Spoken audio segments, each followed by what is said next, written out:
वाला कार्य क्यों किया गया? माता सुमाता कुमाता बने ही क्यों? पुत्र का वियोग विश्व इसलिए किया गया। तो सुने विश्व रामचंद्र जी को भी मिला था न्याय और भरत भैया का पक्ष भी लिया गया। छोटे थे भरत तो हदपुरी दी गई थी, राम थे बड़े तो पूरा विश्व दे दिया गया। राम थे बड़े तो पूरा विश्व दे दिया गया। उपस्थित विद्वत मंडल, आर्य भद्र पुरुषों, पूजा के योग मेरी मातृशक्ति तथा मेरे प्यारे बहनों भाइयों, आज मैं आपके सामने श्री राम भदावर जी की एक कविता सुनाने जा रहा हूँ जिसका शीर्षक है परिवार। कृपया ध्यान से सुने। दिन में ना चंद्र किरण आपको कहीं मिलेगी, रात में ना आस्करो सूर्य के प्रकाश से। सीख हस्तिनापुर से, सीख लो अयोध्या से, और कुछ सीखेगा राम वनवास से। तो परिवार में प्रहार हो नहीं किसी प्रकार, एक ही संकल्प रहे प्रेम उपवास से। क्योंकि ये मटका जो एक बार चटका तो वापस ना जोड़ पाओगे किसी प्रयास से। बदल रहा है वो आकार बचाना होगा, भारतीय माता का विस्तार बचाना होगा। और बचाना चाहते हैं यदि समूचे देश को तो सबसे पहले हमें परिवार बचाना होगा। परिवार मात्र बीवी और बच्चों का नाम नहीं होता। परिवार कभी अलगाव भरा कोई पैगाम नहीं होता। परिवार कभी भी एहसासों का गला नहीं घोटा करते और प्रतिकूल परिस्थिति में मन कभी नहीं छोटा करते। परिवार सदा उम्मीदों को ऊंची उड़ान दे देते हैं, जीवन में हर एक मुश्किल का समाधान दे देते हैं। परिवार प्यास में गंगा और यमुना की धार बना करते हैं और बीच भंवर में नाव फंसी तो ये पतवार बना करते हैं। परिवार वही जहां को मदद नहीं होने देते, चौथे पल में माँ बापों को तरबतर नहीं होने देते। परिवार वही जो भाई को बाजू का बल समझा जाए और तेग सरस से मिलाकर रामादल समझा जाए। परिवार वही जहाँ बेटी सीता और अनुसुईया जैसी हो, मर्यादा का मान रखे गायत्री गैया जैसी हो। परिवार वही जहाँ दादी और दादा का मान सुरक्षित हो। परिवार वही जो संस्कार वाला वरदान सुरक्षित हो। परिवार वही जो संस्कार वाला वरदान सुरक्षित हो। परिवार साथ हो तो बच्चे इतिहास रचा कर रख देंगे, सुंदर कर्मों से एक नया आकाश रचा कर रख देंगे। परिवार साथ हो तो बेटी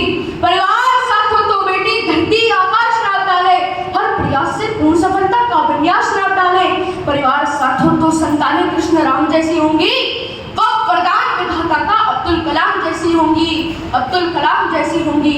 परिवार छांव है बरगद की, परिवार सुखों के डेरे हैं, ये घोर दिशा में दीपक है, पावन मधुर सवेरे हैं। परिवार तरह के चमत्कार और संस्कार के है आधार, परिवारों से हमको होता है जीवन का साक्षात्कार। परिवार सभ्यता के उद्गम, परिवार राष्ट्र के कर्णधार, परिवार प्राण स्मृति के परिवारों से ही सदाचार। टूटा परिवार तो टूटेगा भारत माता का हर सपना, और टूट जाएगा भारतवंश यदि सोचोगे अपना अपना। टूटा परिवार दशानन का तो अंश तलक ना बच पाया, लाखों की संख्या में थे पर वंश तलक ना बच पाया। टूटा परिवार कौरवों का तो कैसा त्रास हो रहा था, अपनों के हाथों से ही अपनों का नाश हो रहा था। टूटा परिवार अयोध्या का तो ग्रहण लगा था मंगल में, 14 वर्षों तक भटके थे प्रबलखन सियासत जंगल में। परिवार टूटने के कारण ही दूजा चरण चलाया था, एक पुत्र को राज तिलक दूजे को वन पहुंचाया था। परिवार टूटने के कारण ही क्रंदन श्रवण किया था जी, परिवार टूटने के कारण ही दशरथ मरण हुआ था जी। तो इतिहासों में दबी हुई भूलों को जिंदा मत करना, चंदन जैसी मिट्टी को किंचित शर्मिंदा मत करना। रामायण के कई मंत्रा के किरदार न दोहराना, कौरव और पांडवों से टूटे परिवार न बन जाना। दुर्योधन से पायल बनकर उनसे द्वेष नहीं करना, परिवारों में कलह कपटता का परिवेश नहीं करना। ये कलह कपटता स्वार्थ में टुकड़ों में बांट रहे हैं जी, 100 साल पुराने बरगद की हर टहनी छाट रहे हैं जी। चक्रवर्ती राज था उपदेश कहलाते थे वो, 4 पुत्रों के पिता पृथ्वेश कहलाते थे वो।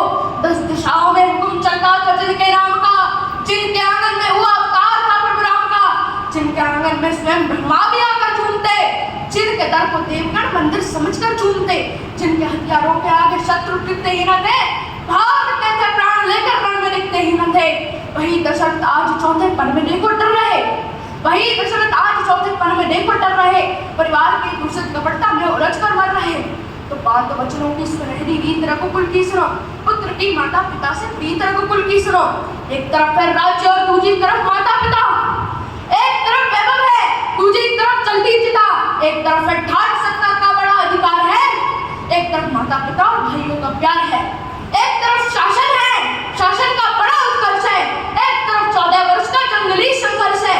तो मुस्कुराकर राम ने बोले, मेरी मैया सुनो, अर्धांगिनी सीते सुनो, गुरतात और भैया सुनो, राज रघुकुल का हमारी रीत से बढ़कर नहीं और भरत भैया की पावन प्रीत से बढ़कर नहीं। परिवार कुछ न कर सके तो राम ही किस काम का, नाम ना चरितार्थ हो तो नाम ही किस काम का। छोड़ सिंहासन हृदय की आस को फिर चुन लिया, राम ने 14 वर्ष वनवास को फिर चुन लिया। राम ने खुलकर निभाया खून के संबंध को और भरत ने भी बचाया प्रेम के अनुबंध को। लाल लक्ष्मण ने भी की भाई की सेवा उम्र भर, शत्रुघ्न के साथ चलते थे करों को जोड़कर। चार थे चारों निभाते आन थे रघुवंश की और 50 स्थान थे भगीरथों के अंश की।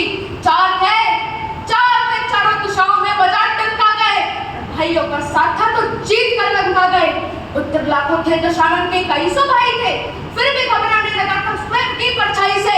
था महापंडित महायोद्धा अनूठा भक्त था, युद्ध कौशल की कला में वह बहुत ही सख्त था।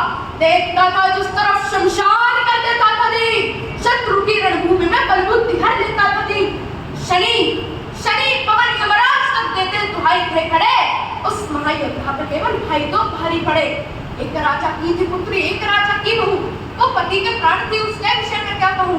जब पति भाई की सेवा के लिए वन चल दिए, मौन थी सब प्रश्न उसने स्वयं से ही हल किए। एक तक देखा लखन को और मुस्काने लगी, परिवार की खातिर वो इस निर्णय पे कराने लगी। उर्मिला पति के बिना परिवार के विस्तार पर 14 वर्ष लौटा लिए चलता खड़ी थी द्वार पर। थी भवानी आज जगदम्बा का वो अवतार थी, वो सती सीता जो सारे विश्व का विस्तार थी। भगवान की अर्धांगिनी थी और अनुपम रूप थी, संस्कारित और मर्यादित प्रकृति अनुरूप थी। परिवार छोड़ा था उसी का ही उन्हें प्रतिफल मिला, वनवास से आई मगर आके फिर जंगल मिला। तो भाइयों में प्रेम जो है वो सदा जिंदा रहे, त्याग और बलिदान की हर एक कदा जिंदा रहे। इसलिए परिवार को मुट्ठी बनाकर देखिए, भाइयों में प्रेम का दीपक जलाकर देखिए। बहन को अपनी सदा पद्मावती सिखलाइए, मां सती सीता को सुंदर बिंब भी दिखलाइए। पिता माता के चरण की धूल को माथे धरो, जहाँ तक संभव रहे जो वो कहे वो ही करो। तुम सदा दादी व दादा के बचाना मान को, इस तरह से तुम बचा